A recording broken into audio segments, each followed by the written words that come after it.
Hello guys, I'm మహా.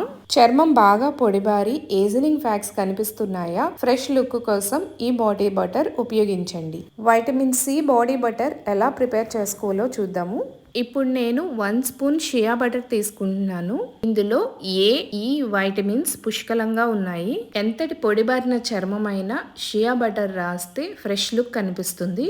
ఇందులో 1 spoon aloe vera gel add చేస్తున్నాను. ఇది స్కిన్ని ఫ్రెష్ అండ్ హెల్దీగా ఉండేలా చేస్తుంది. ఇప్పుడు ఇందులో వైటమిన్ సి ఆయిల్ వేస్తున్నాను. ఇది ఎండకు కమిలిన చర్మాన్ని క్లియర్ చేస్తుంది.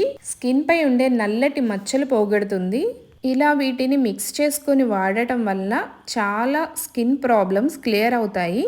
బాగా పొడిబారిన చర్మం వాళ్ళు ఇది వాడినట్లయితే స్కిన్ చాలా హెల్దీగా తయారవుతుంది. చాలా మాయిశ్చరైజింగ్ క్రీమ్స్ వాడి విసిగిపోయి ఉంటారు. అప్లై చేసిన కాస్త సమయానికి చర్మం మళ్ళీ డ్రై అవుతూ ఉంటుంది. అలా అవ్వకుండా ఉండాలి అంటే ఇంట్లో మీరే ఇలా ప్రిపేర్ చేసుకోండి. స్కిన్ని చాలా సాఫ్ట్గా ఉంచుతుంది అండ్ యాంటీ మైక్రోబయల్ అండ్ స్కిన్ని హీలింగ్ చేసే పవర్ ఉండడం వల్ల ఇది యూస్ చేయడం చాలా మంచిది.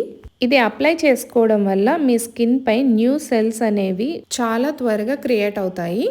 ఇందులో ఇప్పుడు వైటమిన్ ఈ ఎసెన్షియల్ ఆయిల్ వేస్తున్నాను. 10 డ్రాప్స్ వేసుకోవాలి. షియా బటర్లో వేసిన ఆయిల్స్ అన్నీ బాగా మిక్స్ అయ్యేలాగా 10 మినిట్స్ మిక్స్ చేయాలి.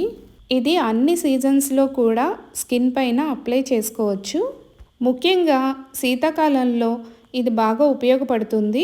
ఎంతటి పొడిబారిన చర్మానికైనా సరే ఇది రాసాము అంటే వారం రోజుల్లోనే మీకు స్కిన్ అంతా కూడా ఫ్రెష్గా తయారవుతుంది.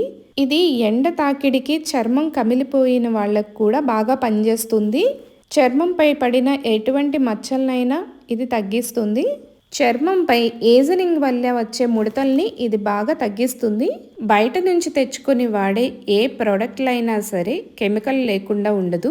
అందుకని కెమికల్ ప్రోడక్ట్స్కి బాయ్ బాయ్ చెప్పేసి ఇంట్లోనే మీ అందం పెంచుకోవడం కోసం ఇటువంటి మంచి హోమ్ మేడ్ ప్రొడక్ట్స్ మీరే ప్రిపేర్ చేసుకోండి. చూసారు కదా వైటమిన్ సి బాడీ బటర్ ఇంట్లో ఈజీగా ఎలా తయారు చేసుకోవచ్చో.